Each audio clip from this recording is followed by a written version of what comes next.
Starting में मुझे 1000 मिला इनफ्लो, ठीक है, फिर उसके बाद मैंने 10% इंटरेस्ट बोला था दूंगा, तो मैंने स्टार्ट फिर ईयर के एंड में मैंने 10%, 100 रुपया दिया, फिर नेक्स्ट ईयर 100 रुपया दिया, तीसरा ईयर 100 रुपया दिया, चौथा ईयर 100 रुपया दिया, पांचवा ईयर 100 रुपया दिया, और वापस में 1000 रुपया दिया। आ रहा समझ में? 1000 रुपया दिया। ये भी हो सकता है ना कि 1000 रुपया नहीं, मैं उसको सर्टिफिकेट में लिख के रखा हूँ कि 1000 रुपया नहीं 1100 रुपया दूंगा। 1000 नहीं, सोचो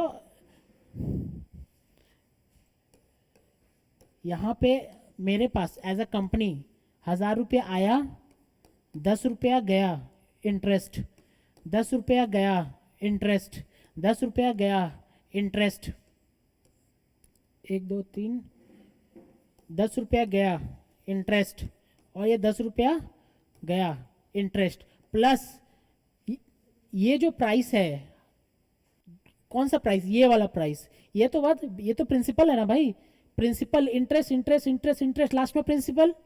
तो प्रिंसिपल तो कुछ भी हो सकता है ना। मैं रिडेम्पशन वाले सर्टिफिकेट में लिख दिया कि जब प्रिंसिपल लौटाने का टाइम आएगा ना, मैं 1000 नहीं दूंगा, मैं दूंगा 1200। तो मेरा रिडेम्पशन प्राइस क्या हो गया? 1200। आ रहा समझ में? रिडेम्पशन प्राइस हो गया 1200। मैं बोल दिया सर 1200 नहीं दूंगा, मैं 900 ही दूंगा, तो रिडेम्पशन प्राइस क्या है? 900। मैं बोलूंगा कि नहीं 900 नहीं, 1000 ही दूंगा, तो रिडेम्पशन प्राइस क्या है? 1000। और ये क्या है? एफ, जो मेरा फॉर्मूला में F, redemption price. Issue price P. आ रहा समझ में? Issue price P. Online clear है क्या? रिडेम्पशन क्या है और इशू क्या है? Yes sir. क्वेश्चन बन सकता है, सुनो, क्वेश्चन बन सकता है कि अभी कंपनी इशू कर रही है शेयर, सॉरी डिबेंचर, सोचो डिबेंचर इशू कर रही है, डिबेंचर इशू कर रही है, इशू कर रही है 1200 रुपया में। 5 साल बाद, 5 साल बाद उसका 1700 रुपया देगी। इंटरेस्ट का बात नहीं कर रहा हूँ, प्रिंसिपल का बात कर रहा हूँ, ठीक है? 1700 रुपया देगी, लेकिन उस वो डिबेंचर मार्केट में अभी ट्रेड कर रहा है 1000 रुपया। आ रहा समझ में? डिबेंचर मार्केट में ट्रेड कर रहा है 1000 रुपया, कंपनी इशू की है 1200 रुपया, 1200 रुपया इशू किया, it means company issued at premium. Understood? Premium. तो इसको क्या बोलते हैं? Market price. इसको क्या बोलते हैं? Issue price. इसको क्या बोलते हैं? Redemption price. क्लियर है? क्या है मार्केट प्राइस, क्या है इशू प्राइस? मार्केट वैल्यू क्या होता है of the share?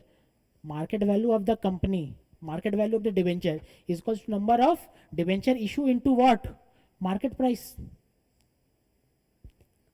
Market value of the debenture is number of share issued by the number of debenture issued by the company into market price। जो आपका market value निकालता है ना wait निकालने के लिए, वो किससे इंटू करेंगे? मार्केट प्राइस से, नॉट इशू प्राइस। क्लियर है? और क्या, और क्या प्रॉब्लम है? कहाँ पे? जल्दी। ऑनलाइन क्लास किसी ने होमवर्क किया क्या? 3 3 दिन छुट्टी था, मैंने अपना होमवर्क कर लिया ऑफिस का, आप लोगों ने कुछ नहीं किया। ये हुआ क्या? लिखिए, ये वाला सम्स लिखिए, कंप्यूटेशन से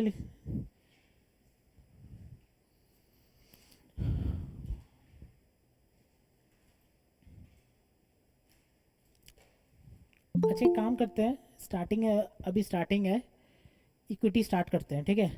इक्विटी स्टार्ट करते हैं, उसके बाद लास्ट में, आज तो कोई क्लास है नहीं तो लंबा टन जाएगा तो कोई माइंड नहीं है, ठीक है? 7 भी बच जाएगा तो कोई दिक्कत नहीं है, कंप्लीट करेंगे मैक्सिमम, ठीक है? तो इक्विटी स्टार्ट करते हैं, ठीक है? इसके बाद ये वाले स्पेस जाके ख़त्म करेंगे। ओ जीरो कूपन बॉन्ड, हाँ लिखिए, example, example on zero coupon bond, example on zero coupon bond, example on zero coupon bond.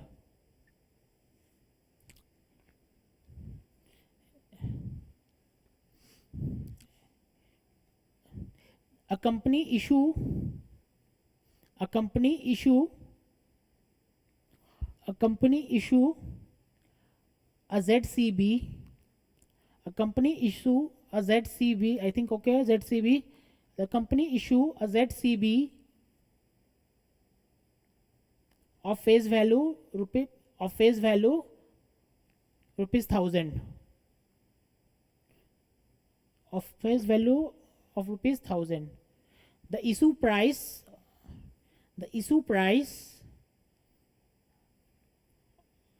of ZCB is the issue price of ZCB is 954.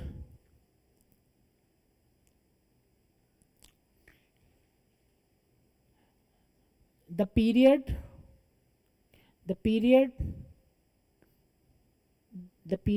of maturity is 5 years. The period of maturity is 5 year. Find the cost of debenture. Find the cost of ZCB या debenture. Solution. KD is equals to KD क्या था ZCB का?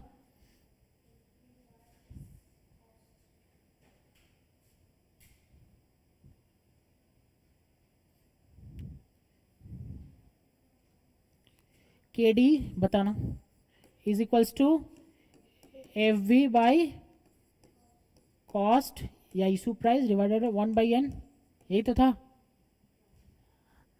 KD is equals to FV by cost divided whole divided by 1/n, where side में where FV is equals to where FB is equals to where FV is equals to where FV is equals to rupees 1000, cost is equals to rupees 954, n is equals to maturity period is equals to n is equals to maturity period, कब mature हो रहा है, maturity period is कितना था 5 years.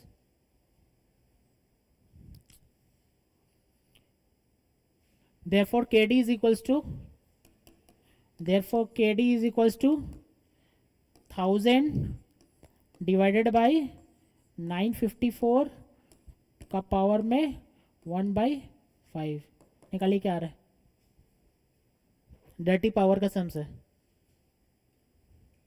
Understood, dirty power है.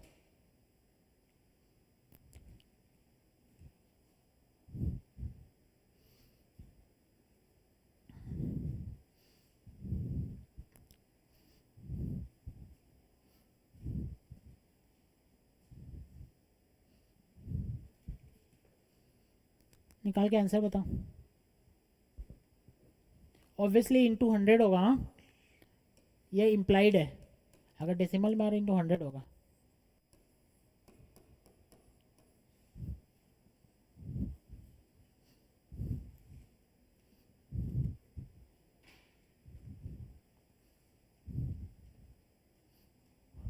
क्या रहा online class बताइए.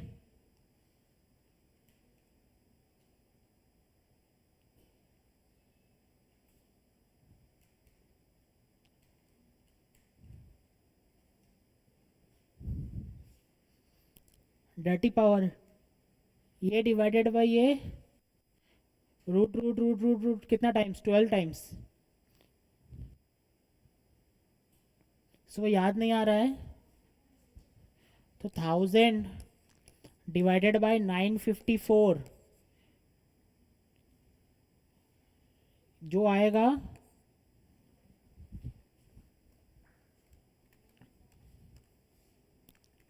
1000 divided 954 1.048218 ये रूट 12 टाइम्स कितना आ रहा है? ठीक, जितना ज़्यादा लेंगे इतना एक्यूरेसी आएगा बस। चार चार पाँच तो लेना ही, पॉइंट जितना ज़्यादा लेंगे उतना एक्यूरेसी आएगा आंसर में। तो मैंने 1 2 3 4 5 6 ले लिया। आप किसी को 5 लेना तो ले सकते हैं, कोई प्रॉब्लम नहीं है। 1 2 3 4 5 6 7 8 9 10, ये आया 1 पॉइंट 1 2 3 4 मैं जानूँ उसके लिख नहीं रहा हूँ, लेकिन आपका कैलकुलेटर में ही है ये वाला, ठीक है। फिर -1, ठीक है। फिर डिवाइडेड बाई 5, मतलब कि डिवाइडेड बाई 5 बोलने का मतलब है डिवाइडेड बाई 5 बोलने का मतलब है ×1/5। फिर +1, फिर इंटू इक्वल टू 12 टाइम्स।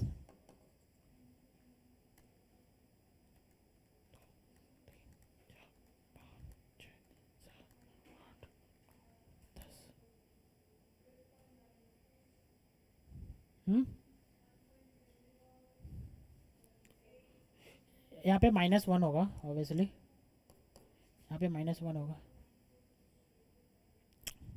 क्या हो जाएगा? 9 पॉइंट, यहाँ पे आ रहा है 1.00946 -1 इंटू 100 इज इक्वल्स टू 9.46%।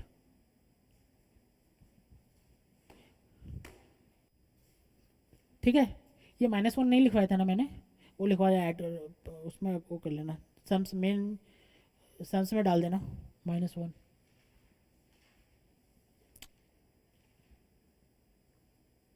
आपका मेन फार्मूला में अपडेट कर देना, ठीक है, -1। Okay, next.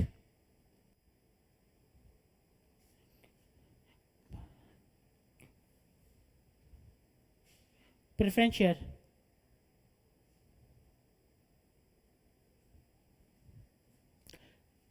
प्रेफरेंस शेयर एकदम सेम है डिबेंचर की तरह। Preferred limited issue 30,000 preference, 30,000 shares. 30,000 share मतलब 15%, 15% प्रेफरेंस शेयर। सर 15% मतलब क्या है? क्या है 15%? Preference dividend.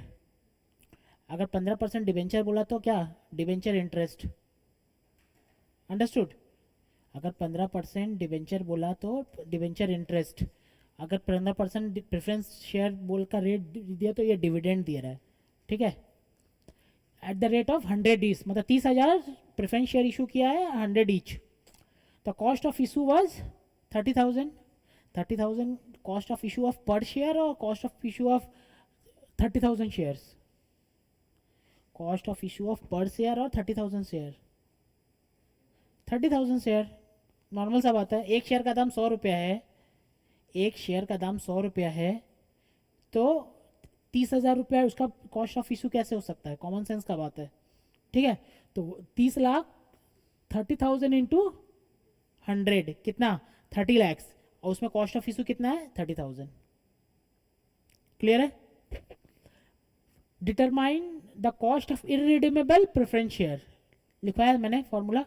Irredeemable preference share if issued at par, premium and discount, ठीक है। जब पार है इसका मतलब क्या है? पार है इसका मतलब पहला बात इररिडीमेबल है, रिडम्पशन नहीं होगा। तो आपको समझ में आना, सर दो तरह का फॉर्मूला है प्रेफरेंस शेयर में। एक है आपका बड़ा वाला फॉर्मूला, डिवाइड करके ऊपर नीचे, याद है। एक है छोटा वाला फॉर्मूला, ठीक है। छोटा वाला बड़ा वाला फॉर्मूला जिसमें रिडम्पशन है। सर एग्जाम में ज़्यादा क्या आता है? सर रिडम्पशन जिसमें है वही आएगा। अंडरस्टूड? ये छोटा मोटा सम्स में दे सकता है आपका 1 नंबर का एमसीक्यू में, ठीक है। अगर एट पार में इशू किया, मतलब 100 का शेयर कितना में इशू किया है? 100 में।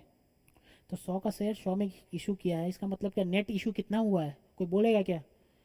प्रेफरेंस शेयर 100 रुपीज़ ईच, और कॉस्ट ऑफ इशू कितना है 30,000, तो पर शेयर कितना मेरा मतलब नेट इशू प्रोसीड कितना है, घर पे कितना आया कंपनी के, 100 रुपया नहीं आया है।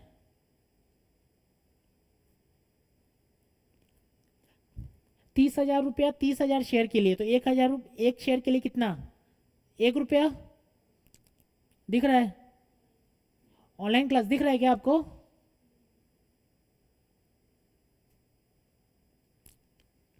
30,000 रुपया 30,000 शेयर के लिए, तो एक शेयर का इशू प्राइस कितना है, कॉस्ट कितना है 1 रुपीज़, तो इसका मतलब क्या, एट पार में कितना, एट पार में नेट इशू प्राइस कितना होगा 99।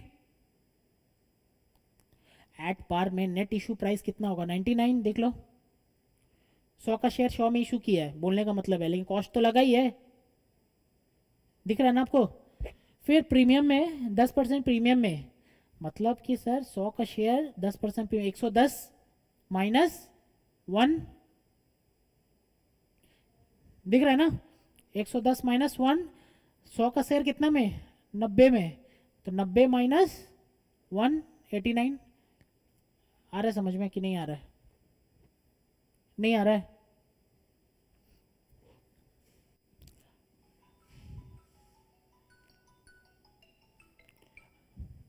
हम्म, एक मिनट अर्जेंट कॉल है।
ऑनलाइन क्लास हार्ड है क्या, समझ में नहीं आ रहा है?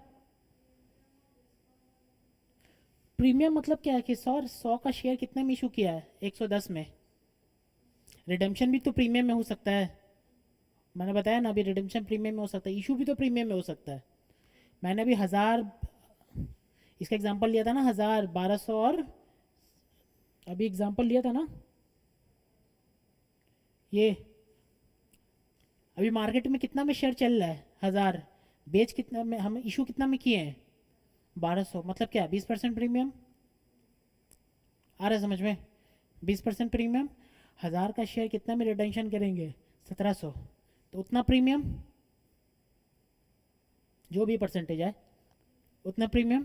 तो इशू भी तो प्रीमियम में हो सकता है, रिडेम्पशन भी प्रीमियम में हो सकता है, डिस्काउंट में हो सकता है, पार में हो सकता है। नहीं आ रहा है समझ में? ना बुझी पाला वालो, अरे ऑनलाइन क्लास आ रहा है समझ में कि नहीं आ रहा है आपको? अरे नॉर्मल सा बात है, कोई शेयर, आपका शेयर जो 1000 रुपये में बिक रहा है मार्केट में, आप मतलब कि 1000, और इशू मार्केट में डिमांड है 1000 रुपये आ रहा, आप 1200 रुपये में बेच रहे, क्यों? कंपनी का पर्सपेक्टिव अच्छा है यार, इज्जत से देखता है सब कंपनी को, ठीक है, अच्छा अच्छा बात है मार्केट में है, तो हो सकता है। क्लियर है? लिखिए,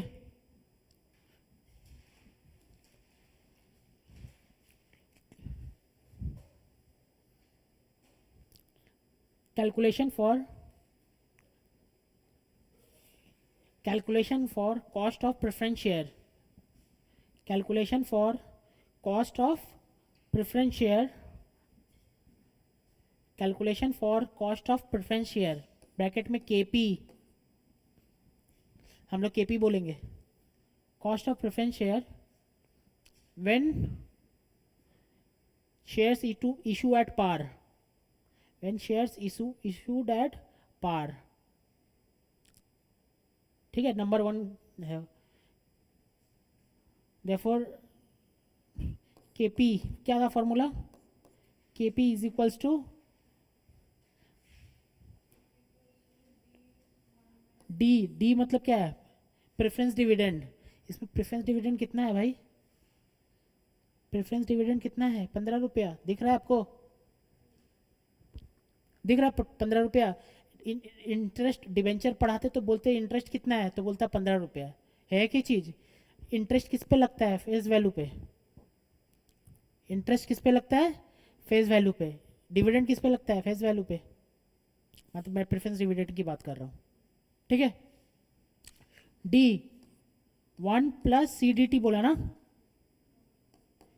whole divided by net issue, ठीक है। D is equals to, D is equals to preference dividend, D is equals to preference dividend is equals to 100 into 15%। Listen, किसी को अगर पूरा फुल वैल्यू के साथ करना है ना, दिख रहा है आपको, देखिए फुल वैल्यू के संग करना, 30,000 इंटू 100 इंटू 15% कर सकता है, तो नीचे भी आपको फुल वैल्यू डालना पड़ेगा। ये मतलब कि बताने का चीज़ नहीं है, कॉमन सेंस है। ऊपर आप पर शेयर और नीचे आप फुल वैल्यू नहीं डाल सकते, या ऊपर आप फुल वैल्यू और नीचे आप पर शेयर नहीं डाल सकते। आपको दोनों या तो फुल वैल्यू डालना पड़ेगा या पर शेयर डालना पड़ेगा। मेरा हैबिट है मैं पर शेयर करता हूँ, इससे क्या होता है, कैलकुलेशन ईजी रहता है, छोटा छोटा कैलकुलेशन हो जाता है, ठीक है। एंड आई सजेस्ट आप लोग भी ऐसे ही करना, ठीक है। लिखिए सी डी टी 15 रुपये लिखा, C D T is equal to 0,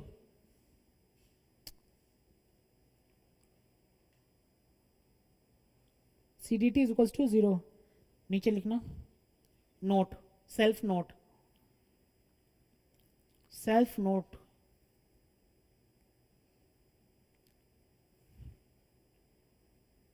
question,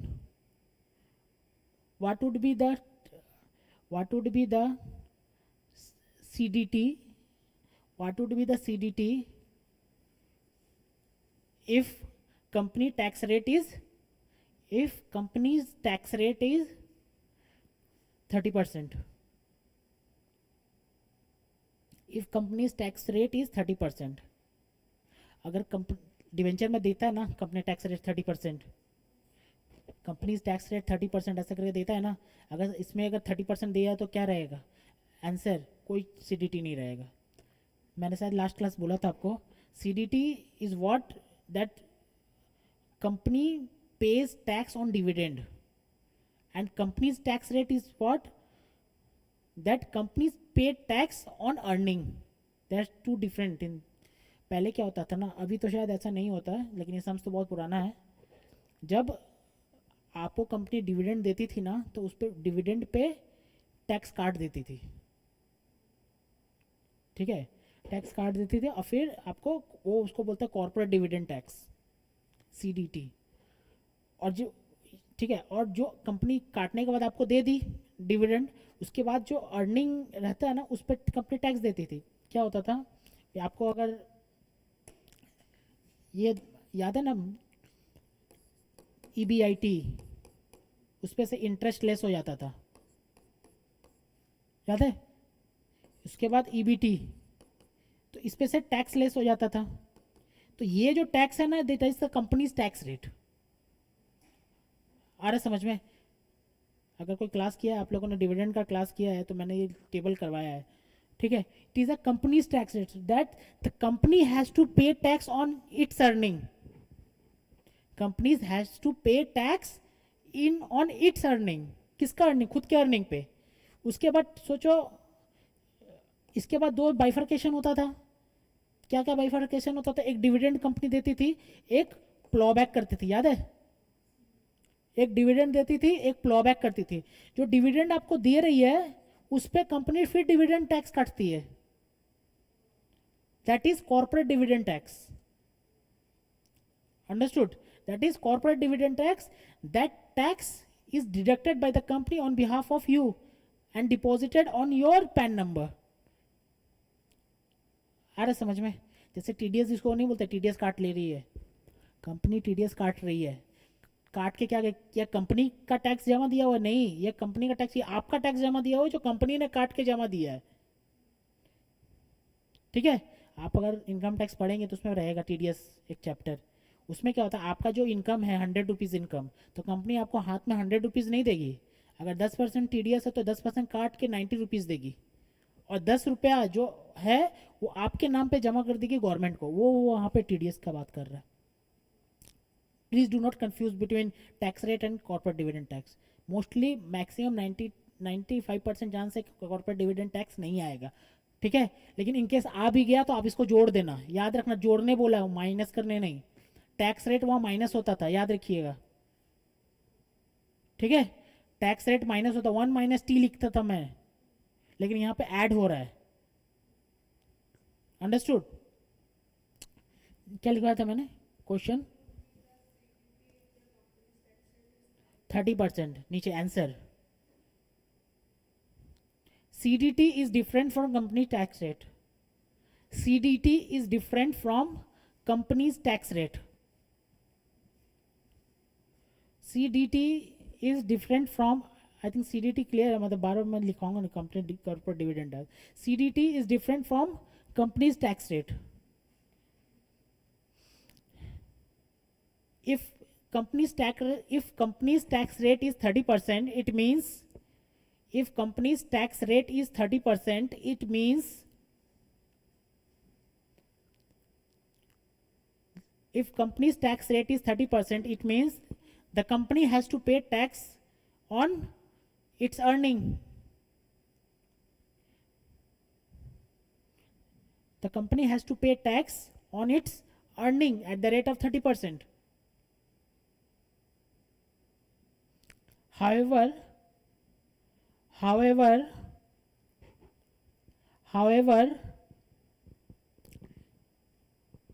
CDT means the company deduct tax at the time of distributing dividend. CDT means the company deduct tax at the time of distributing dividend, that is equity dividend or preference dividend. That is equity dividend or preference dividend. I hope clear है? ठीक है, अगर कोई class में से जाके अगर पढ़ नहीं रहा ना तो फिर भूल जाएगा ये क्या बोलना चाह रहा है क्या। अंडरस्टूड? क्योंकि मैं अभी समझा रहा हूँ, लिखवा रहा हूँ, अभी तो मज़ा आ रहा है, हाँ समझ में आ रहा है सब कुछ, फिर बाद में रिकॉल नहीं होगा कि बोल क्या रहे थे। ठीक है, लिखिए। फिर क्या था ये, मतलब कि ये सेल्फ नोट था, ठीक है, सम से कोई रिलेटेड नहीं था ये। फिर क्या था यहाँ पे नीचे देवा, K D is equals to K P is equals to D, क्या है 15 होल डिवाइडेड बाई 1 + 0 लिखने का कोई सेंस नहीं है। ठीक है, 15 होल डिवाइडेड बाई, अच्छा नेट इशू नहीं लिखवाया था, नहीं करवाया था वहाँ पे, कहीं साइड में लिख देना, net issue price is equals to, net issue price, net issue is equals to 100 the issue price minus flotation cost, मतलब cost of issue is equals to 100 minus 30,000 divided by 30,000 shares। मैंने पर share निकाल दिया, 100 minus 1 is equals to 99। Clear है? Next, अभी वाला अब निकल जाएगा 99 ऑब्वियसली इंटू 100, हाँ इंटू 100 होगा, क्या आ रहा है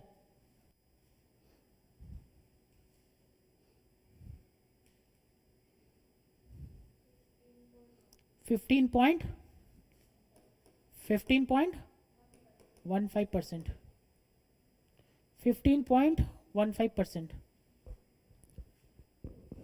एक मिनट बस, कॉमन, हाँ लिखिए 15.1। तो कॉमन सेंस का बात कर रहा हूँ। फ्लोटेशन कॉस्ट आने से कंपनी का खर्चा बढ़ता है या कमता है? बढ़ता है ना। अगर फ्लोटेशन कॉस्ट नहीं होता तो कंपनी का खर्चा, प्रेफरेंस डिविडेंड का कॉस्ट कितना होता? कितना होता? कंपनी का फ्लोटेशन कॉस्ट नहीं रहता, कॉस्ट ऑफ इशू नहीं रहता, तो कंपनी का कितना रहता आपका प्रेफरेंस केपी? भाई 15% ही रहता। दिख रहा है आपको? केपी 15% रहता। अगर किसी को फॉर्मूला से देखना है तो फॉर्मूला से देखिए, 15 डिवाइडेड बाई 100 इंटू 100, 15%। मतलब कि मैं 100 रुपया उठाया, मुझे 100 रुपया ही का खर्चा आया है। सॉरी, मैं 15% उठाया, मुझे 15% का खर्चा आया। ठीक है, समझ रहे हैं ना? मैं 15% मार्केट से उठाया, अब मुझे 15% का खर्चा आया। लेकिन अभी क्या है, मैं 15% उठाया लेकिन मुझे 15.15% का खर्चा आया, क्योंकि पैसा तो मेरे पास कम आया ना। मेरे पास 99 रुपया आया है और मुझे 100 रुपया पे देना पड़ेगा खर्चा, तो कॉस्ट तो बड़ा है ना मेरा। आ रहा है समझ में? नेक्स्ट कीजिए, number B. Net issue is equals to, net issue is equals to, net issue is equals to, net issue is equals to निकालो, issue price minus, sorry, issue price plus premium minus cost of issue. Issue price plus premium minus cost of issue is equals to 100 plus 10% of 100 minus 1। I hope clear है, clear है?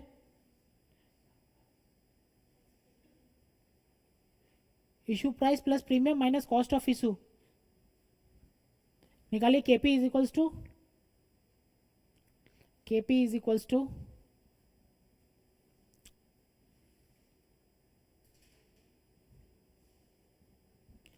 KP इसको बताओ क्या आ रहा है?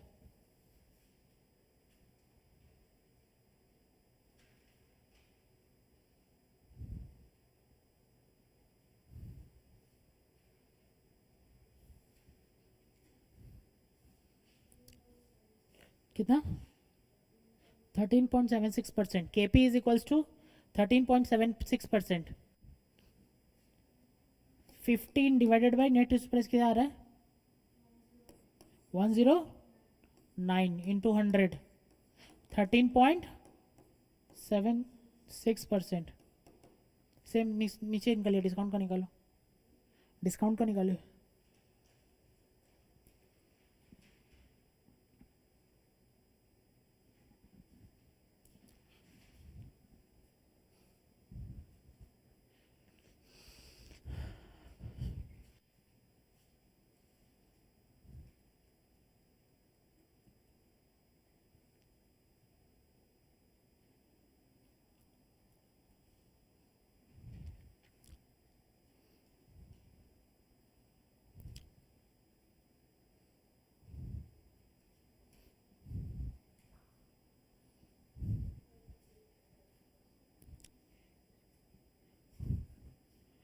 क्या नहीं आ रहा है क्या? ऑनलाइन क्लास प्रॉब्लम हो रहा है क्या कहीं पे? कोई बोलता ही नहीं है ऑनलाइन में।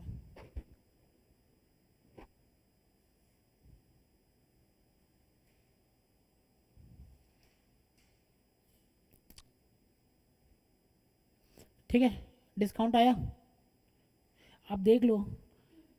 मेरा 15% नॉर्मल कॉस्ट रखता है, लेकिन पार में कितना लग गया? 15.5। क्यों? क्योंकि फ्लोटेशन कॉस्ट आ गया। प्रीमियम में क्या हुआ?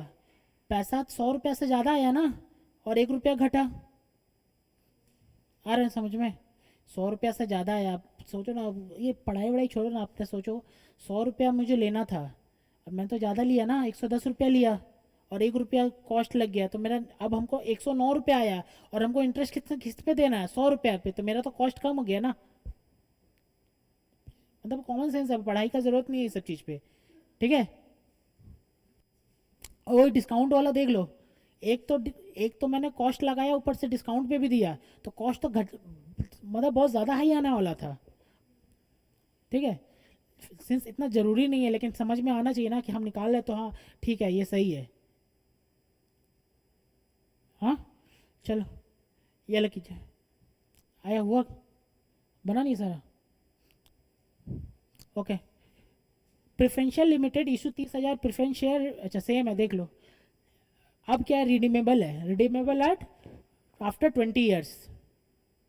Management expense 30,000, cost of preference share बताना पार में प्रीमियम में होगा।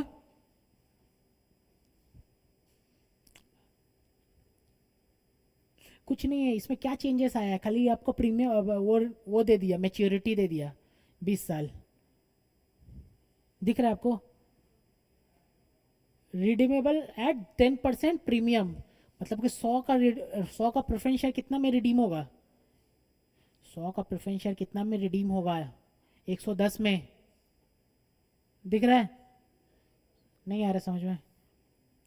हाँ भाई नहीं आ रहा तो बोलो फिर समझाऊंगा, नहीं आ रहा है तो 100 का शेयर कितना में इशू हुआ, 100 का शेयर रिडीम कितना में हो रहा है, इस और पार पार में इशू हुआ, इसका मतलब 100 का शेयर कितना में इशू हुआ है, 100 में, ठीक है। लिखिए मैनेजमेंट एक्सपेंस, अच्छा तो मैनेजमेंट एक्सपेंस 100 का शेयर 99 में इशू हुआ है, सेम है ना। मैनेजमेंट एक्सपेंसेस से मतलब क्या है, इसमें लेस हो जाएगा नेट इशू में। चलिए लिखिए, case case one case one issue at par, case one issue at par, case one issue at par,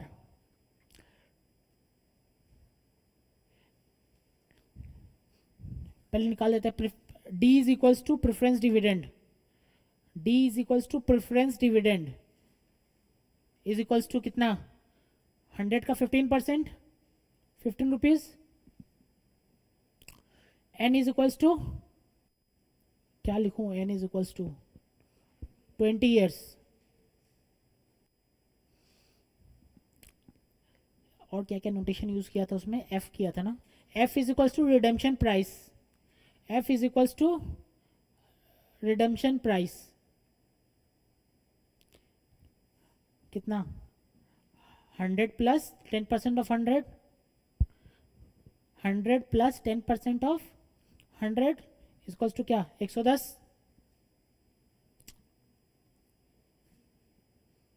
N हो गया, एफ हो गया, पी, पी तो डिफरेंट होगा ना सारा केस में, तो केस वन, के पी इज इक्वल्स टू, नहीं ऐसे लिखो, केस वन ऊपर में लिख दिया था ना केस वन, उसको काट दीजिए, case one, if preference share issued at par, issued at par, if preference share issued at par, net issue price, net issue price bracket में P इज इक्वल्स टू कितना, 100 माइनस 1, आई थिंक 1 क्लियर है आपको, ठीक है, 1 clear है, is equals to 99, therefore kp is equals to, therefore kp is equals to d plus f minus p by n whole divided by f plus p by n into 100,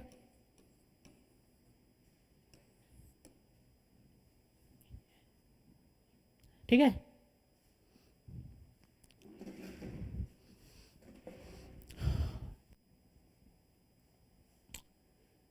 निकालिए,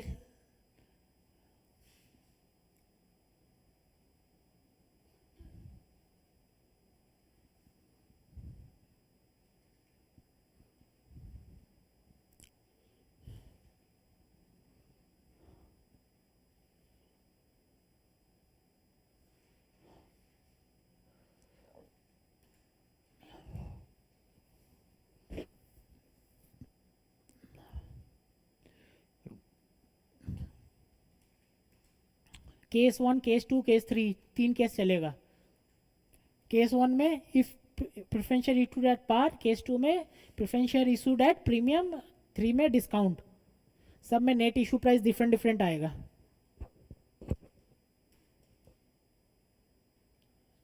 आ रहे समझ में?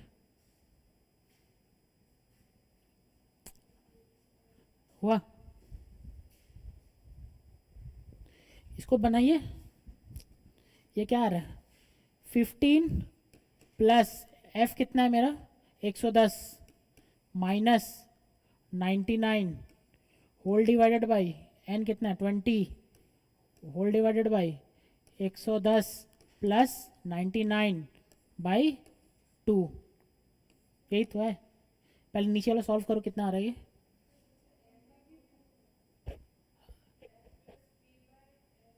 ये 2 है, सॉरी ये 2 है. Formula में क्या लिखा है मैंने? मेन वाले में, मेन फॉर्मूला में क्या लिखा है? 2 ना. तो यहाँ पे एन हो गया, ये 2 है. ये क्या आ रहा है बताओ? नीचे वाला, पहले नीचे वाला सॉल्व कीजिए. ये वाला 104.5. ये 11/20, 11/20. इसको खाली सॉल्व कीजिए पहले. 110 माइनस 99 डिवाइडेड बाई 20 कितना आ रहा है? Plus point 0.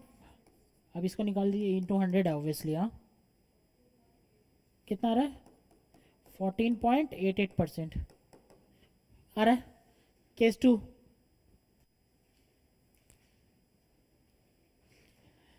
केस 2 आ रहा है.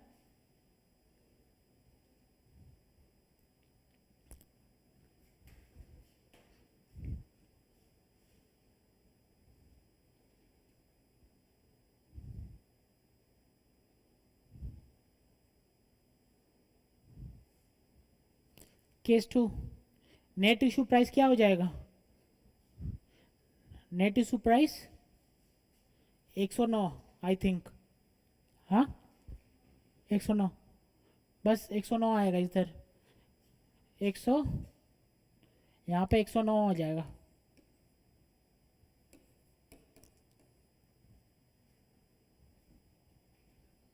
बाद बाकी सब कुछ सेम रहेगा. Net issue price is equals to, net issue price is equals to ऐसे करके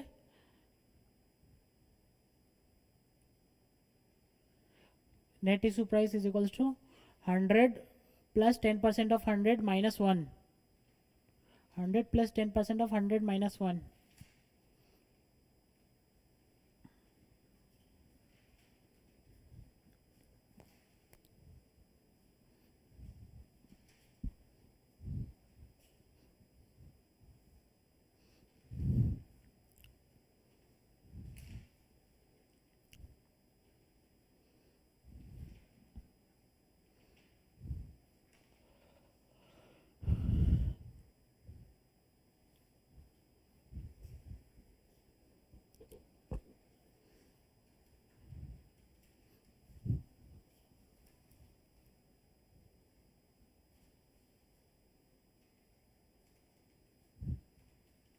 क्या रहा है answer?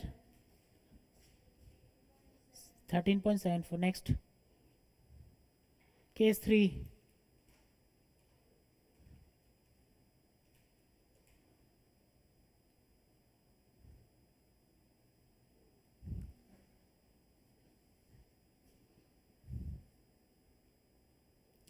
Case 3. If preferential is issued at discount. If preferential issued at discount, तो नेट इशू प्राइस हो जाएगा 100 minus 10% of 100 minus 1. 100 plus 10% of 100 minus 1. 90 में यहाँ पे 89 हो जाएगा.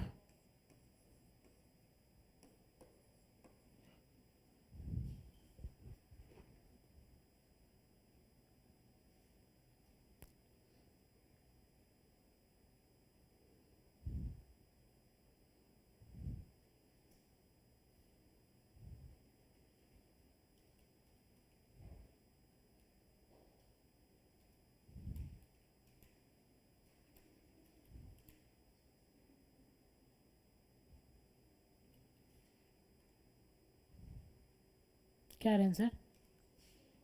13%।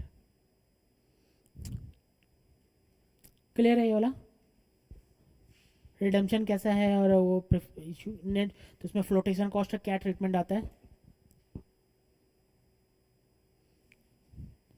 ये वाला कीजिए खुद से। नंबर 3।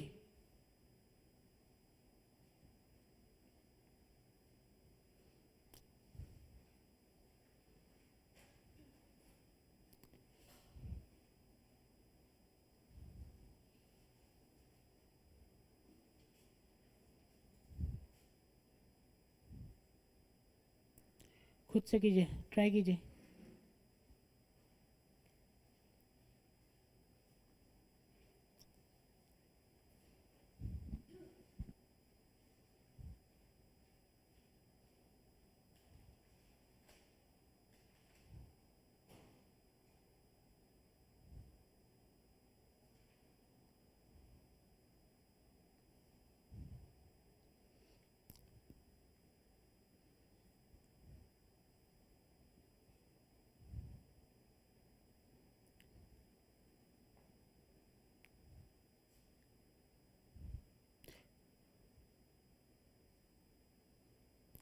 क्या हुआ? ट्राई कीजिए, खुद से लीड करना पड़ेगा, तब पता चलेगा क्या गलत हो रहा है।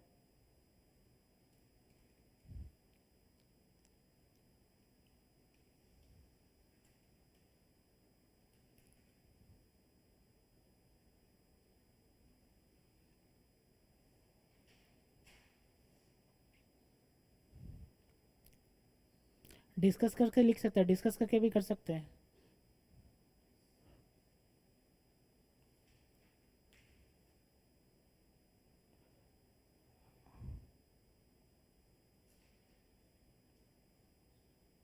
क्या वो चलाइए, हाथ चलाइए।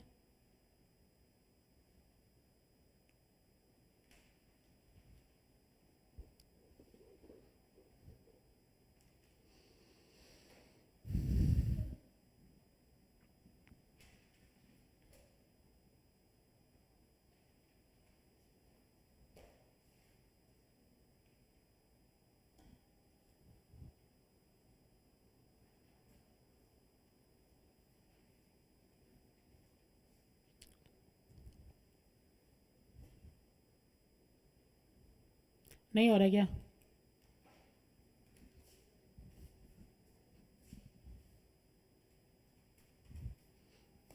पहला, ये रिडीमेबल है, ठीक है, रिडीमेबल है।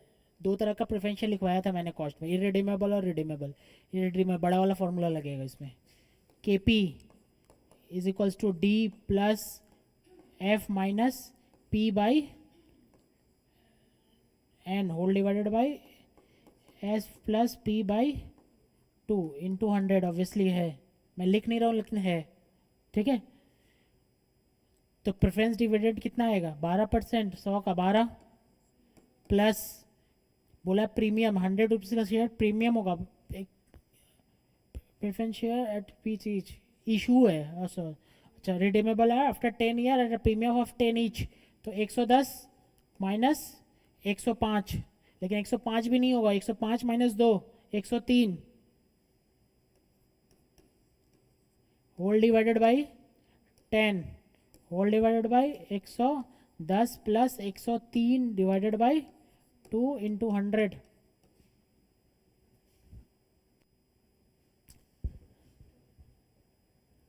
क्या हुआ? आ रहा है समझ में? नहीं आ रहा है?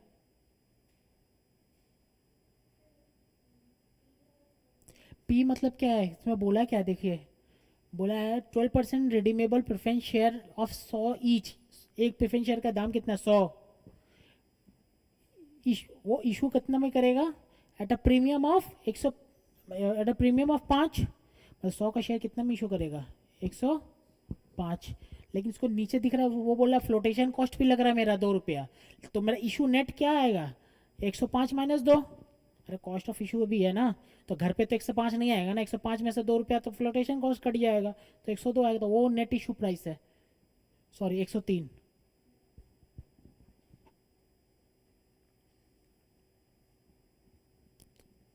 आ रहा समझ में?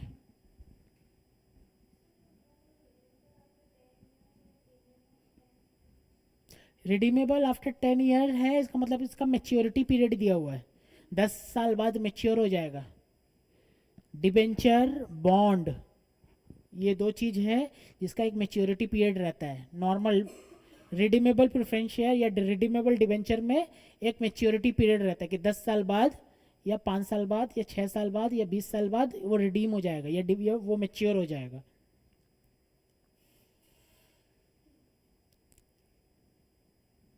क्लियर है? घर पे पढ़ना होगा, घर पे नहीं पढ़ेंगे तो होने वाला नहीं है।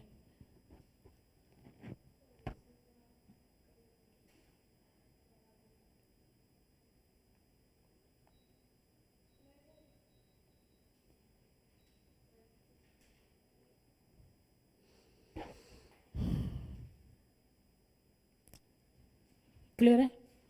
ये ला लिख लीजिए, घर पे एक बार चेक करेंगे कि कैसे आ रहा है। नहीं पता चल रहा है तो हमको बताओ कि ये वाला हमको समझ में नहीं आ रहा है। स्टूडेंट्स कम है, मैं पर्सनल अटेंडेंस मतलब ना दे सकता हूँ कि हाँ पर्सनल अटेंशन दे रहा हूँ किसी को। ठीक है कि हाँ यहाँ पे जाके आपको कहाँ नहीं आ रहा है वहाँ पे जाके देखिए, लेकिन आप घर पे कुछ नहीं करेंगे तो कुछ होने वाला नहीं है। एक जैसा सम्स है सारा, सिर्फ फॉर्मूला पुट करना है और आंसर निकालना है। And you are giving the professional examination, इसमें फॉर्मूला भी खुद से ड्राइव करना पड़ता है।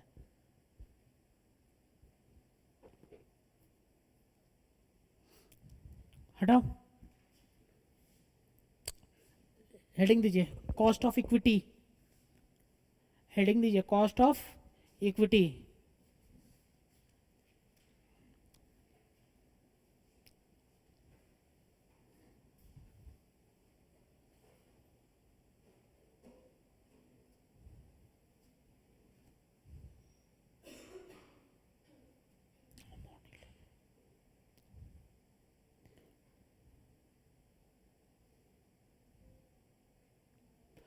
Cost of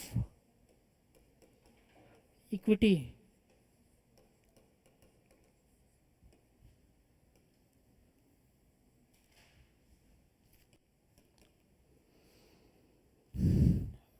bond yield approach,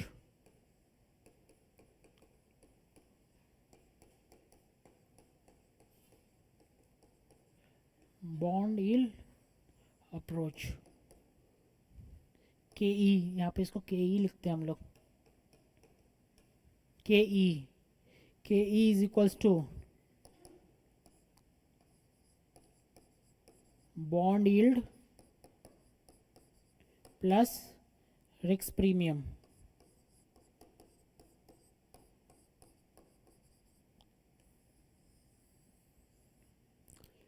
नीचे dividend discount model,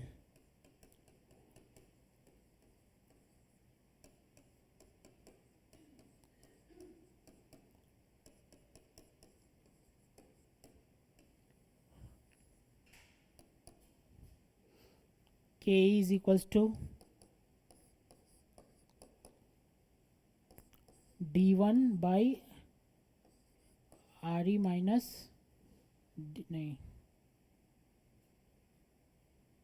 D one by P net plus G.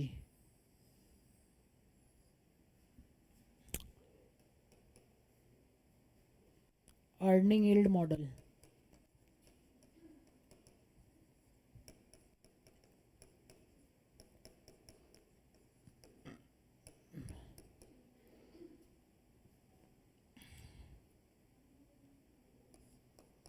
के is equals to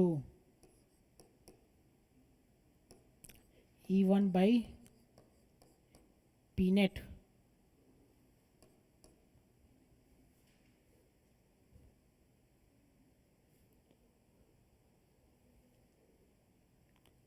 E one by P zero plus G, और K E is equals to 1 by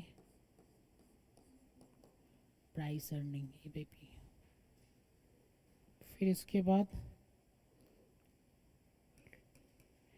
realised yield,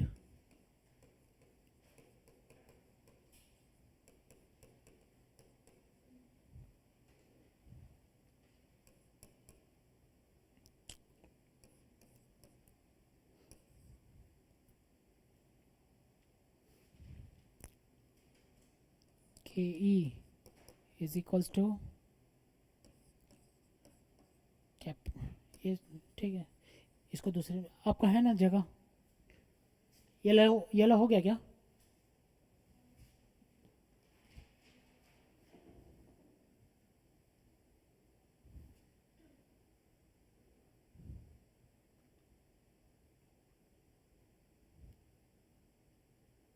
और continuation है।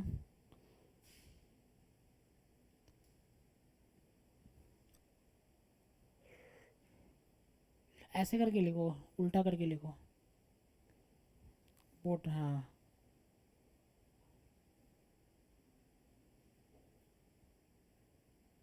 हो गया। Realise yield,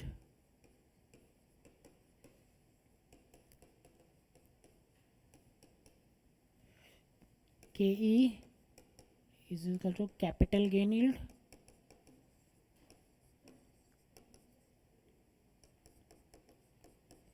plus dividend yield.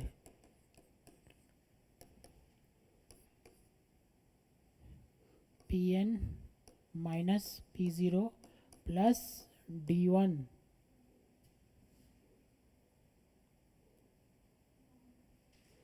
Divided by P0 into 100।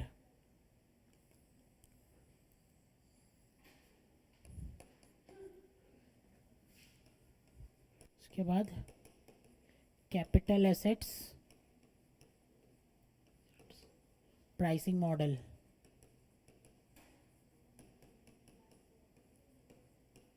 CAPM,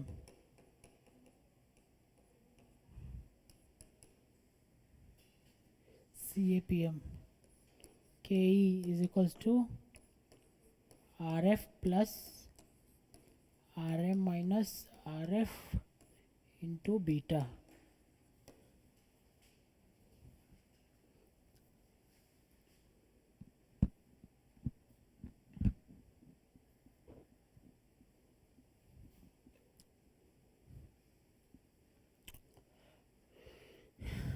क्या हुआ?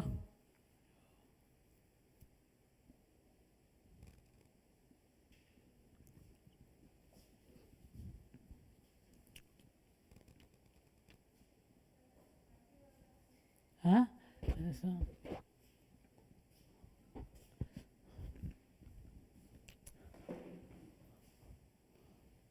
जल्दी यहाँ चलिए।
सर साउंड नहीं आ रहा है, आपका आवाज नहीं आ रहा। अब आ रहा है क्या? हाँ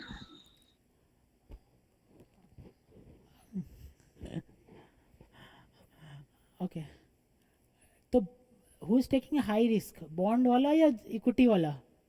बॉन्ड वाला, इक्विटी वाला, ठीक है। इक्विटी वाला इज टेकिंग हाई रिस्क। क्या पता आज खरीदा कल मार्केट क्रैश हो गया, उसका शेयर का दाम गिर गया। अगर शेयर का दाम गिर गया, कंपनी लिक्विडेट हो गया, who is standing in the front of the company? कौन आगे खड़ा है, इक्विटी वाला या डिवेंचर वाला? डिवेंचर वाला। याद रखिए ईबीआईटी में आई पहले जाता है, ईबीआईटी का आई पहले निकलता है, उसके बाद टैक्स निकलता है, उसके बाद प्रेफरेंस शेयर निकलता है, लास्ट में इक्विटी डिविडेंड निकलता है। तो आपका जो अर्निंग है उस पर पहला हक कौन लेके रखा है? डिवेंचर वाला। इसका मतलब he is taking less risk, who is taking high risk? Equity वाला। That's why he is the owner of the company. समझ में आ रहा है ना? तो इक्विटी वाला क्या बोलेगा, भाई तुझे कितना चाहिए, कम से कम बॉन्ड से तो ज़्यादा दे दे। बॉन्ड कम से कम 8% बॉन्ड को दे रहा है, तो कम से कम मुझे तो 8% दे, अब प्लस रिस्क प्रीमियम दे। जो रिस्क मैं ले रहा हूँ, क्यों लाइन में पीछे खड़ा करके रखा है, उसका रिस्क प्रीमियम दे। और रिस्क प्रीमियम क्या जजमेंटल होता है बहुत, ये तो जजमेंट रिस्क प्रीमियम। तुम रिस्क ये रिस्क लेने के चक्कर में तुमको कितना रिटर्न चाहिए, ये तो पीपल टू पीपल वेरी करता है ना। 4 जन का खड़ा है, 4 जन का 4 आंसर आएगा कि सर 8% बॉन्ड पे तो है, बट मुझे 4% एक्स्ट्रा चाहिए। कोई बोलेगा मुझे 6% एक्स्ट्रा चाहिए, कोई बोलेगा 2% में भी चलेगा। अंडरस्टूड? इसका बात कर रहा हूँ। तो risk is very, risk premium is judgemental, लेकिन एग्जाम पॉइंट ऑफ व्यू के लिए आपको एग्जाम में दे देगा कि योर रिस्क प्रीमियम इज से 3%। तो your cost of equity is 8% plus 3%, answer is 11%। Straightforward answer, not expected to come in the examination. ठीक है। Dividend discount model, D1 by P net by G. एक formula मैंने याद है आपको लिखवाया था, R is equals to D1 by, sorry, price of the share P0 equals to D1 by R E minus G. याद है? किसी को याद है ये लिखवाया था। What is D1? D1 is dividend या एक्सपेक्टेड डिविडेंड? Expected dividend. मैंने ये लिखवाया था, price is equals to D1 by R E minus G. मैंने ये लिखवाया था कब? डिविडेंड पॉलिसी में। कोई नहीं पढ़ा है तो कोई प्रॉब्लम नहीं है, इससे रिलेट कर लेना बाद में, जब हम मैं डिविडेंड पॉलिसी, सॉरी क्लास जब आप देखेंगे ना तो आप रिलेट कर पाएंगे। ठीक है। तो सर अगर मैं ये P है उसको यहाँ पे लेके जाऊँ तो ये कैसे बनेगा? D1 by P by R E minus G, देख लो। और ये क्या बनेगा? R E is equals to D1 by P plus G, देख लो यही था ना, यही है ना। आर ई मैंने क्या लिखा, required rate of return. R E मैंने क्या करवाया था, रिक्वायर्ड रेट ऑफ रिटर्न। तो इसमें ये मान लेंगे कि सिर्फ इक्विटी ही है, इक्विटी का रिक्वायर्ड रेट, मतलब अगर इक्विटी है तो cost of equity is the required rate of return ना। अगर कोई कंपनी में सिर्फ इक्विटी ही है, डिवेंचर नहीं है, तो मानेंगे आर इज टू के ई। इसमें यही एजम्पशन चल रहा है, इसका मतलब कि ये घुमा के तो वही है dividend discount model. What is D1? D1 is expected dividend, expected companies expected dividend for next year. आ रहा है समझ में? लिखे क्वेश्चन नीचे इसका, नीचे where D1 is equals to, where D1 is equals to, where D1 is equals to expected dividend for next year. D1 is equals to expected dividend for next year. याद रखना इस ईयर का dividend नहीं, expected dividend of next year का बात कर रहा है. ठीक है, आपको एग्जाम में बोलेगा इस ईयर का डिविडेंड 5 रुपया है, नहीं लेना है. ठीक है, नीचे लिखिए D0 is equals to dividend declared for this year या dividend for this year.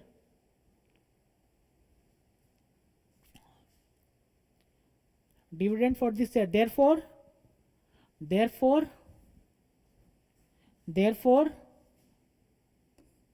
D1 is equals to D0 plus, into 1 plus G. देख लो,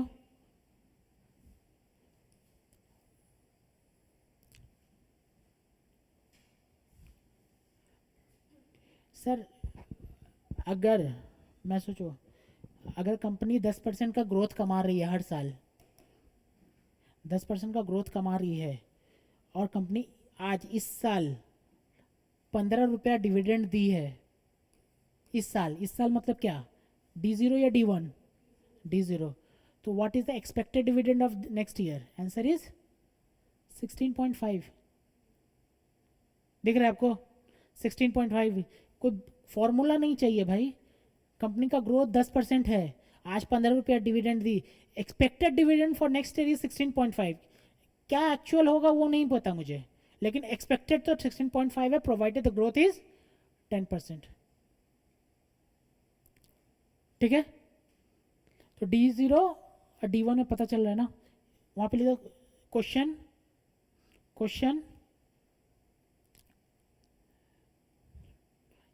if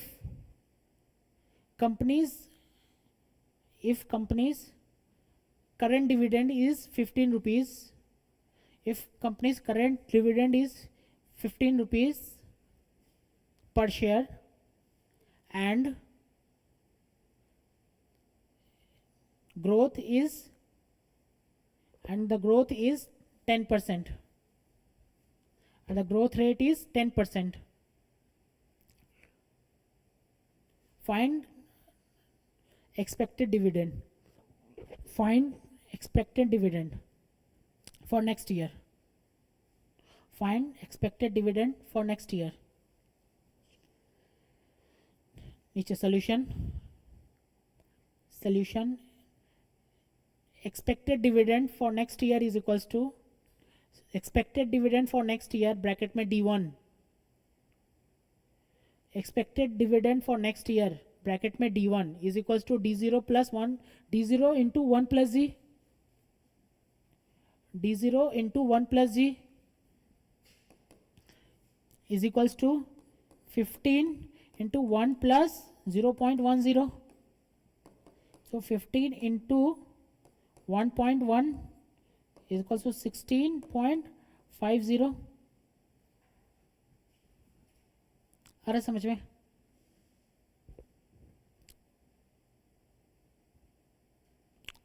फिर नीचे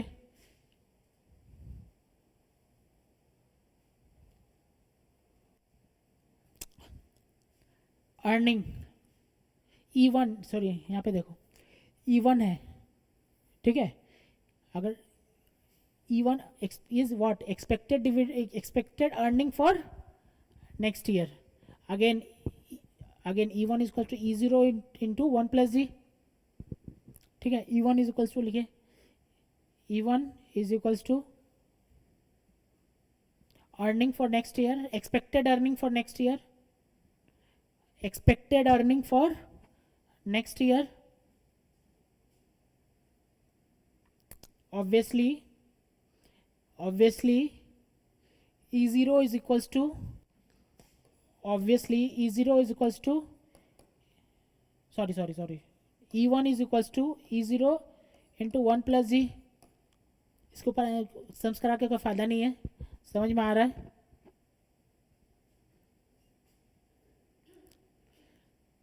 कभी कभी सम्स में सुनिए, कभी कभी सम्स में पी रेशियो दे देता है, पीई रेशियो. कभी कभी आपके सम्स में पीई रेशियो दे देता है 8। पी रेशियो याद है आपको, एक सम्स करवाया था इसमें, डिविडेंड में बात कराया है। पी रेशियो दे देगा, अब बोलेगा के ई निकालो, के ई निकालो। उस जगह क्या करना होगा सर, इसको देखिए ये पी बाई ई है और मैंने फॉर्मूला में लगाया है क्या, ई बाई पी। अरे समझ में, मैंने फॉर्मूला पे अभी क्या लिखा हुआ है आपको, E one by P plus G into 100, यही है ना, ये लिखवाए थे क्या इंटू 100, अरे भाई 100 लगा देना बाद में, ठीक है ठीक है, हम बाद में बोल देते हैं। ये समझ में आ रहा है, ये है। इन दैट केस और कोई वही नहीं देगा, कुछ डेटा ही नहीं देगा, बोलेगा पी रेशियो है। इन दैट केस आपको इसको उल्टा करना पड़ेगा, ई बाई पी, तो आपका आर ई के ई क्या आएगा, 1 divided by P by E is equals to 1 बाई 8 इंटू 100 इजक्वल्स टू 12.5%। समझ में आ रहा है, मतलब घुमा के उल्टा देता है, देखा गया है पीछे सम्स में ऐसा ही करना। इसका मतलब क्या है, इसका मतलब ये है कि सम्स में कोई ग्रोथ नहीं है, जी जीरो है, अजम्पशन। अगर जी जीरो है तो मैंने यहाँ ई वन लिखवाया है, ई वन अगर जी जीरो तो E one equal to E zero है, अगर जी जीरो है तो E one equal to E zero, तो अननेसेसरी फॉर्मूला बना ई जीरो बाई पी, तो उसका मतलब पी बाई उल्टा करके यहाँ पे दे के रखा है। आ रहे समझ में, लिखिए example, example the companies P ratio, the company P ratio is equals to 8 times, the company P ratio is equals to 8 times। P ratio इसका मतलब क्या होता है, P ratio मतलब प्राइस बाई अर्निंग। सुनिए, P ratio मतलब क्या होता है, price by earning. PE, P stands for what, price, E stands for what, earning. इसका मतलब कि सर आप 1 रुपया अर्निंग पे कितना रुपया प्राइस देने के लिए तैयार है, आप समझो क्या मैं सही बोल रहा हूँ कि गलत बोल रहा हूँ। कंपनी का अर्निंग, सुनो, कंपनी का अर्निंग 10 रुपया पर शेयर है और कंपनी का शेयर 100 रुपया पर शेयर मार्केट में ट्रेड कर रहा है। इसका मतलब क्या, उसका पी रेशियो कितना होगा। अगर कंपनी, सोचो कंपनी का शेयर 200 रुपया पर शेयर चल रहा है मार्केट में और उसका अर्निंग सोचो 50 रुपया है पर शेयर। अर्निंग आई थिंक क्लियर है, अर्निंग नीचे वाला याद है, ईबीटी ईबीआईटी वाईटी हटा के divided by number of share, 50 रुपया है और मार्केट में कितना चल रहा है उसका प्राइस 100 रुपये। इसका मतलब क्या है, इसका मतलब ये है कि 4 रुपया कमा, 50 रुपया कमाने के लिए इक्विटी शेयर वाले लोग 200 रुपया देने के लिए रेडी है। देख लो, क्या समझ में आ रहा है क्या, इसका मतलब क्या है, कितने टाइम्स, 4 टाइम्स। पी रेशियो को हमेशा टाइम्स में फील करना होता है, टाइम्स में 4 टाइम्स, मतलब कि द इन्वेस्टर रेडी टू पे 200 टू अर्न रुपीज वॉट 50।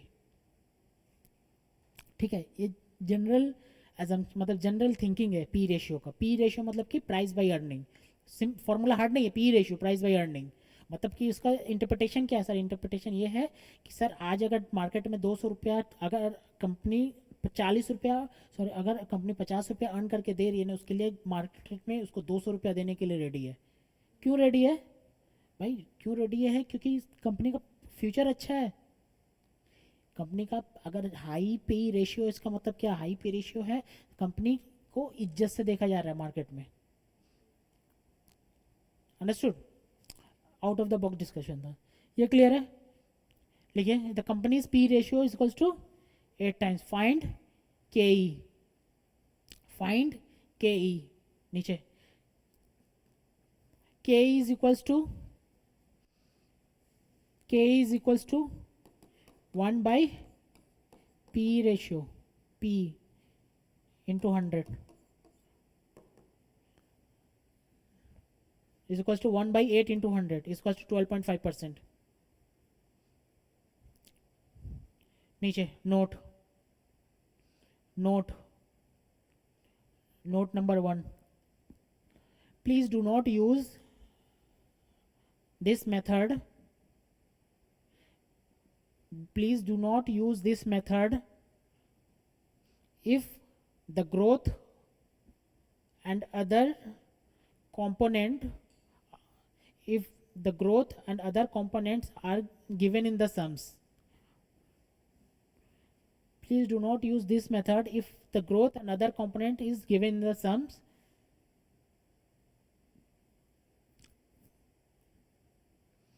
ठीक है सर, पी रेशियो है और मैं झट से आर ही निकाल दूँ, मतलब के ही निकाल दूँ, ये नहीं चलेगा. आपका ग्रोथ दिया हुआ है, ग्रोथ दिया, उसका मतलब क्या, आपका ग्रोथ है, तो आप कैसे निकाल सकते हैं पी रेशियो को ऐसा.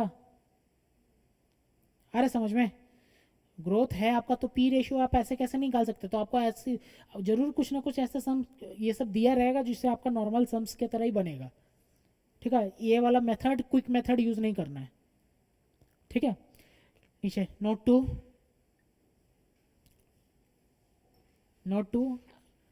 using this technique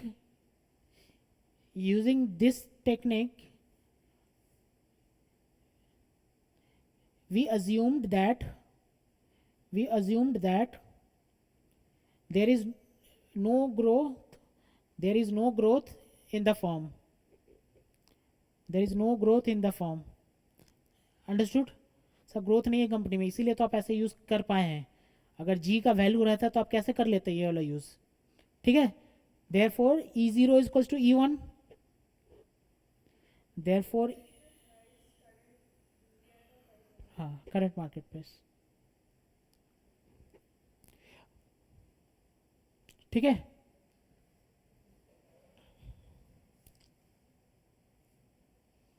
अच्छा एक मिनट, इसको पी नेट हटा दो, कंफ्यूजन हो जाएगा. पी लिख दो, P0. ठीक है, पी नेट से इशू प्राइस आता है. ठीक है, P0 कर दो. P0 इज इक्वल्स टू नीचे E1 हो गया. P0 is equals to current market price. P0 is equals to current market price. ये तो कुछ है नहीं, तो सेंस में दिया रहेगा. G is equals to growth rate. G is equals to growth rate is equals to B into R. I think clear है, इससे पहले भी किया हुआ हम लोगों ने, इससे पहले भी किया हुआ ना हम लोगों ने, B इंटू आर. तो B नीचे B is equals to retention ratio.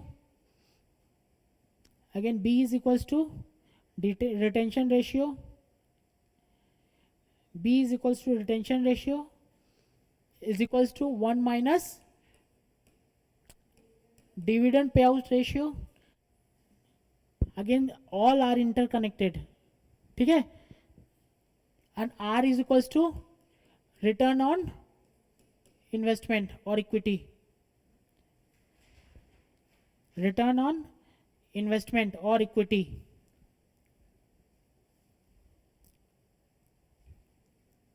Return on investment और इक्विटी. और क्या क्या है भाई, कहाँ गया ये हो गया ना, ये वाला तो हो गया यहाँ तक.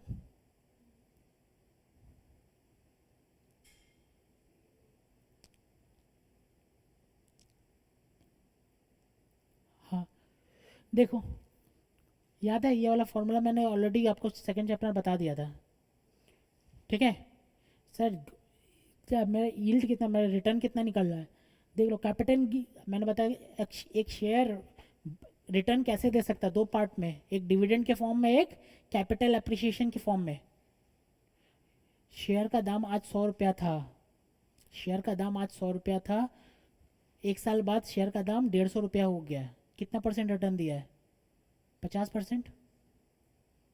ठीक है, इसके बीच में तो डिविडेंड भी दिया है 10 रुपया, तो नेट रिटर्न कितना मिला है, आंसर इज 60%. इमेजिन करो 60% हो गया. 10 रुपया डिविडेंड के फॉर्म में, 50 रुपया क्या है कैपिटल अप्रिसिएशन, तो 10 + 50 60 रुपया. ठीक है, तो हम लोग लिखेंगे तो कैसे लिखेंगे sir, DPN 150 minus P0 100 plus 10 whole divided by हाँ 100 इंटू 100। तो देख लो आपका 60% आ जाएगा यहाँ पे। आ रहा है ना, आ रहा है ना। तो इसको कुछ एक्सप्लेन करने के नहीं, कॉमन सेंस का बात है सर। कितना रिटर्न आया है, रिटर्न बोला कॉस्ट ऑफ इक्विटी, ये तो रिटर्न होता है कि रिटर्न का है ना, कॉस्ट ऑफ इक्विटी कितना है कि मुझे एक कंपनी का है उसका एक शेयर, एक्सपेक्टेड शेयर कितना प्राइस है 150 रुपये, 100 रुपया है, वो 150 रुपया हो जाएगा, बीच में कंपनी को 10 रुपया डिविडेंड भी देना पड़ेगा, तो नेक्स्ट कॉस्ट कितना पड़ रहा है 60%। ठीक है, ये तो मैंने घटिया सा फिगर ले लिया, 60% थोड़ी ना कॉस्ट पड़ता है। ठीक है, लिखिए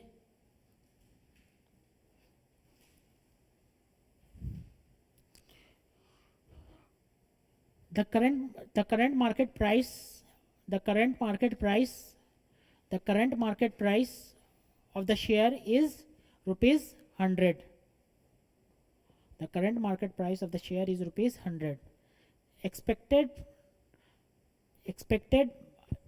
market price at the end, expected market price at the end is 115, 115. The company pays dividend of rupees 3 per share. The company pay dividend of rupees 3 per share. Find the cost of equity. Find the cost of equity.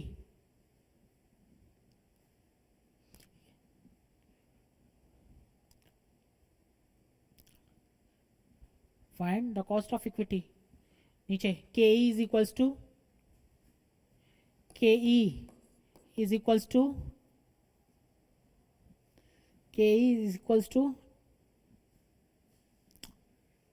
ये वाला बैठाएंगे PN minus P0 plus D1 divided by P0 into 100।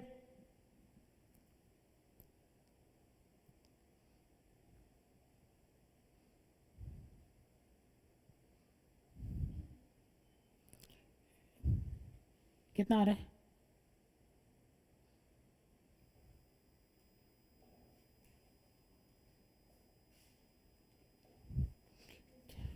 Eighteen percent. 115 minus 100 plus 3 divided by 100 is equal to 18%। ठीक है,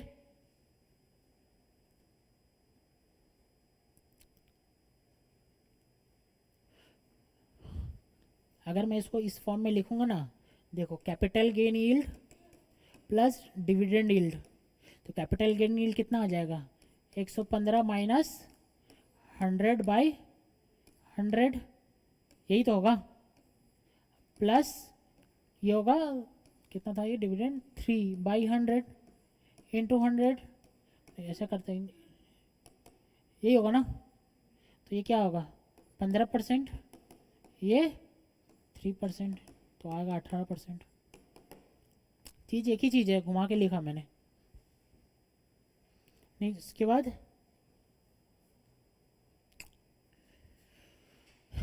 नीचे लिखे RF is equals to risk free, RF is equals to risk free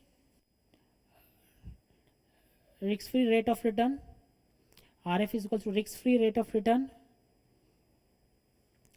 such as government securities, treasury bill, T-bill,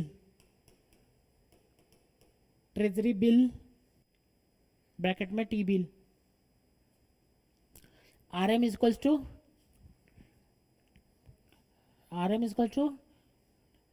required rate of return of the market, RM is equal to return, RM is equals to return of the market, RM is equals to return of the market, and beta is equals to, B is equals to beta, B is equals to beta।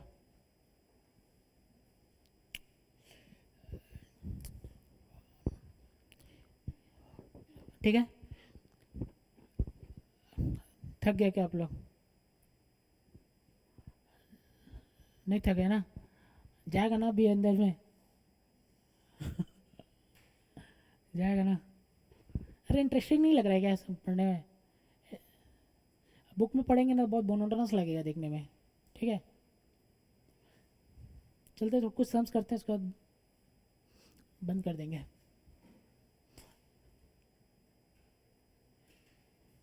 अच्छा एक चीज़ है, आपका sums में कभी बोलेगा नहीं कि earning yield से निकालो, डिविडेंड यील्ड से निकालो। आपको खुद से अप्लाई करना पड़ेगा, डेटा क्या दिया हुआ है। अंडरस्टूड? चलो, a company page dividend of 20% on equity share face value of 100 each. Find the value of the equity given that the company dividend rate is expected to remain same the required rate of return.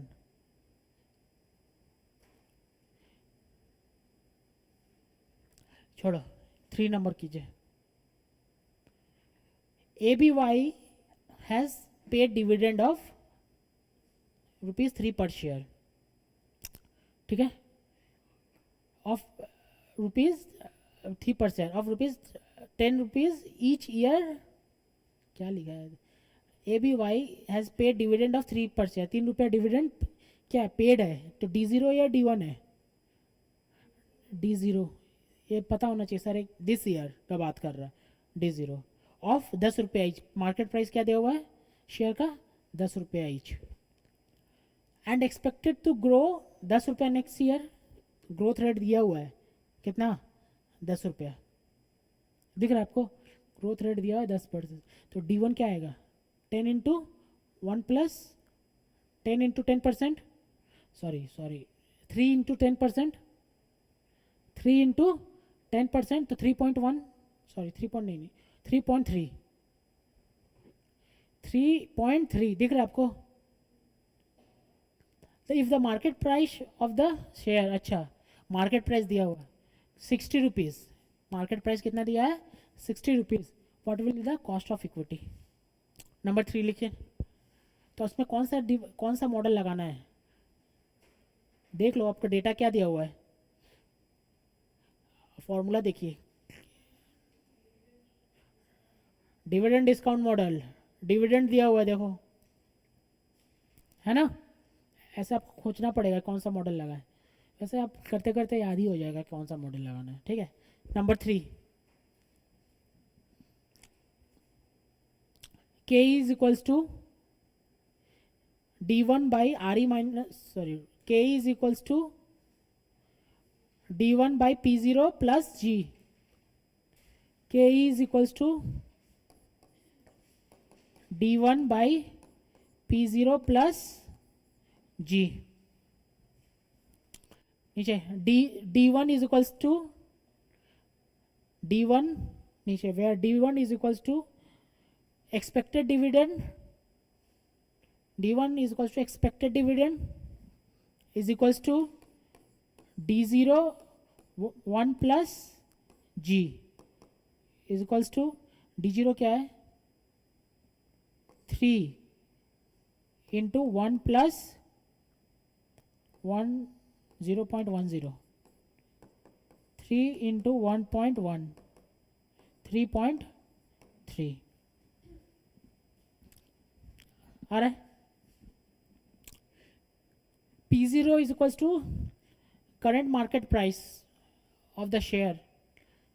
P0 is equals to current market price of the share is equals to 60. G is equals to growth rate is equals to 10%. G is equals to growth rate is equals to 10%. Therefore,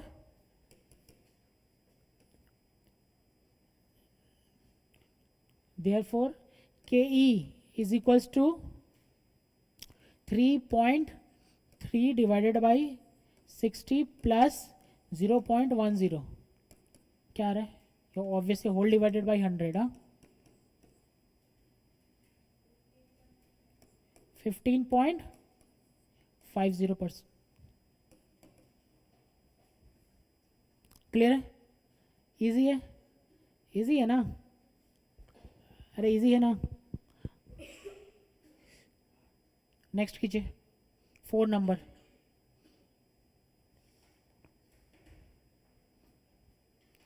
four number कीजिए।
क्या है answer?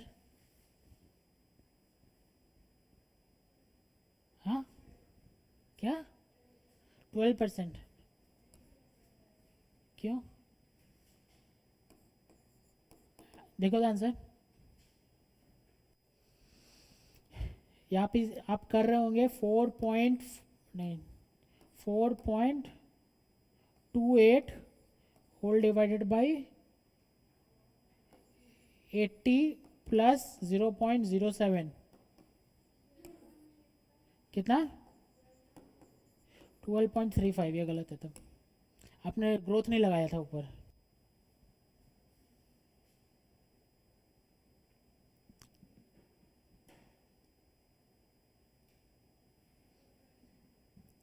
आया? समझ में आ रहा है? Number 2 कीजिए।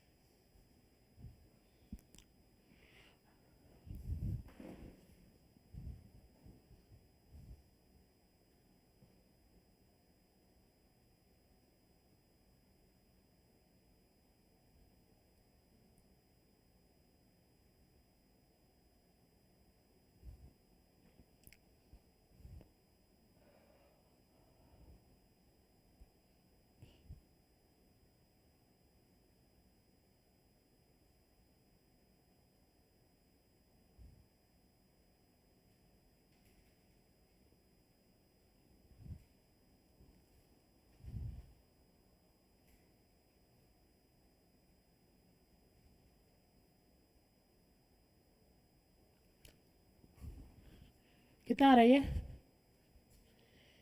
ये आप कर रहे हैं D1। इसमें से बेस्ट बात क्या है, इसमें दे दिया डिविडेंड ग्रोथ मॉडल देना है। D1/P0 प्लस जी, तो D1 क्या है? 4.5। प्लीज इसको 4.51 प्लस जी नहीं करना है, ठीक है? क्योंकि यहाँ लिख दिया है एक्सपेक्टेड डिविडेंड ईयर एंड, और ये कितना आ रहा है?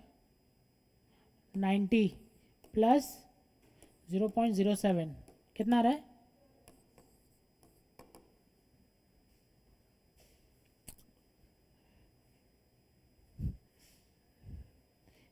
देखो यहाँ पे सबको आंसर दे दिया मैंने, ठीक है? यही आ रहा था ना आपका, एक बार देख चेक कर लो। 12%, 15.5 ही आया था, और 12.35 ही आया था ना। ओके, 1 देखिए, ए कंपनी पेज डिविडेंड कितना? 12%, sorry 20% on equity share face value कितना? 100। डिविडेंड का यहाँ पे क्या, यहाँ डिविडेंड का अमाउंट दे रहा था, और यहाँ पे क्या है? डिविडेंड का अमाउंट नहीं दिया है, ठीक है? तो कितना होगा डिविडेंड इसमें? 20% डिविडेंड है। 20% किसके ऊपर? 100 के ऊपर। ठीक है, मार्केट प्राइस अगर 300 होता, मार्केट प्राइस अगर 300 रहता तो डिविडेंड कितना आता? हाँ, मार्केट प्राइस अगर 300 रुपया होता तो डिविडेंड कितना आता? फेस वैल्यू पे लगता है भाई, 2 ही रुपया, 20 ही रुपया आता। आ रहा समझ में? डिविडेंड फेस वैल्यू पे लगता है।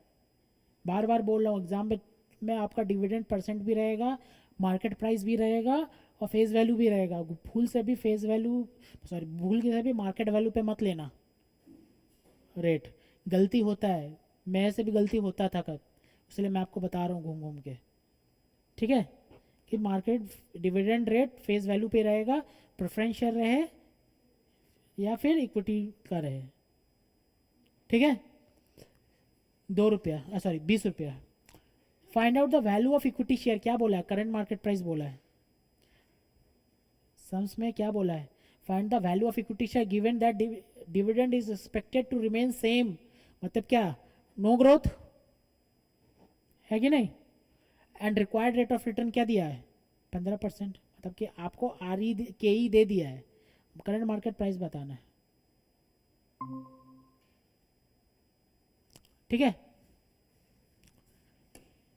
हो जाएगा।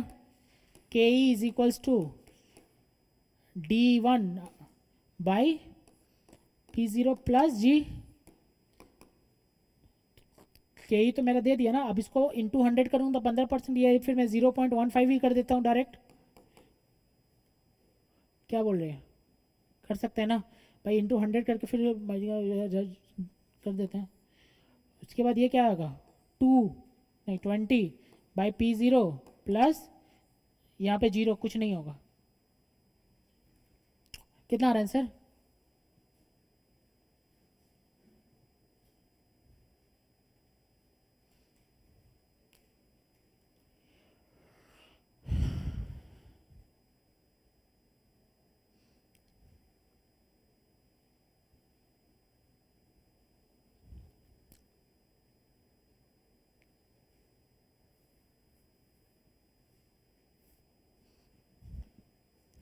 ये आएगा 20 divided by 0.15 is equals to P0। कितना आ रहा है ये? 133.33। ये क्या है? Market price. ठीक है,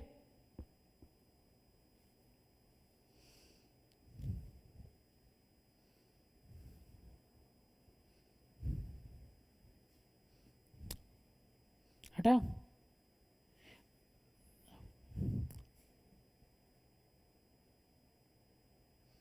5 नंबर देखिए, if annual growth is 50% and cost of equity and dividend yield is 0.91/11%। ये है आपका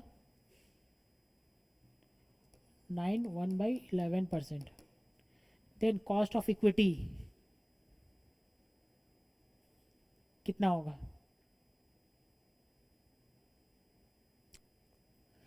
इसका मतलब कि सर आपका K E is equals to dividend yield plus capital gain yield, यही होगा ना? Annual growth is 50% and dividend yield मतलब क्या होता है सर? डिविडेंड यील्ड होता है आपका, डिविडेंड यील्ड होता है D1 बाई P0, ये होता है ना? अभी मैंने D1 by P0 dividend yield होता है ना? तो इसमें क्या है?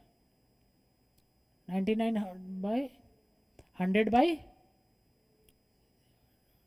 11, 100 बाई 11। ठीक है, और इसमें ग्रोथ रेट क्या बोला है? 50%। 0 पॉइंट नहीं, ग्रोथ रेट इसका 50% बोला है ना। कॉस्ट ऑफ इक्विटी को यहाँ पे ऐसे कर सकते हैं 0.15 50 KE plus 100 whole divided by 11 by KE। समझ में आ रहा है क्या? देखो कि नहीं आ रहा है? नहीं आ रहा है? नहीं, ये वाला ये है। डिविडेंड यील्ड ये था ना 100/11। कैपिटल गेन यील्ड क्या बोला है? Growth rate is 50% of cost of equity. Cost of equity के ही डाल दिए, कॉस्ट ऑफ इक्विटी के ही डाल दिए, तो 50% ऑफ के ही होगा। बस इससे के ही निकल जाएगा। इसको लिख लिया घर पे, के ही निकलिएगा।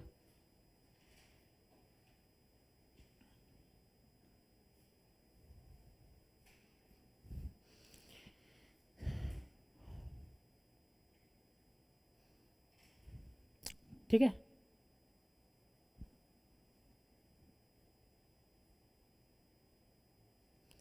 देखो ये सब मैं इनफॉर्मली कर रहा हूँ, मतलब कि बिना कुछ लिखवाए ज़्यादा।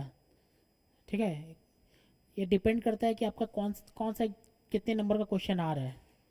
ठीक है, तो आप वैसे ही अकॉर्डिंगली, मतलब कि इतना तो स्मार्ट हो गया कि सर अगर ज़्यादा बड़ा है तो आपको भरना पड़ेगा। सर के ई क्या होता है, कॉस्ट ऑफ डी वाई क्या होता है, डिविडेंड यील्ड, सी जी क्या होता है, capital gain yield equals to, ये कम से कम लिखना पड़ेगा। इतना तो थोड़ा आप मतलब हिस्ट्री विस्ट्री लिख के आए हैं ना। समझ में आ रहा है ना कि थोड़ा लिखना पड़ेगा। और मैं सब सेंस में लिखवाना स्टार्ट कर दूंगा ना तो होगा नहीं सिलेबस कंप्लीट। तो इतना तो एक्सपेक्ट है, हाँ स्टार्टिंग में लिखवा देता हूँ वेयर ये, लेकिन हर सेंस में लिखाना तो पॉसिबल नहीं है ना। तो आप ही लोग के लिए भी मोनोटोनस हो जाएगा, एक ही चीज़ को बार बार लिखवा रहे हैं। ठीक है, होमवर्क लिख देना 6, 7, 8,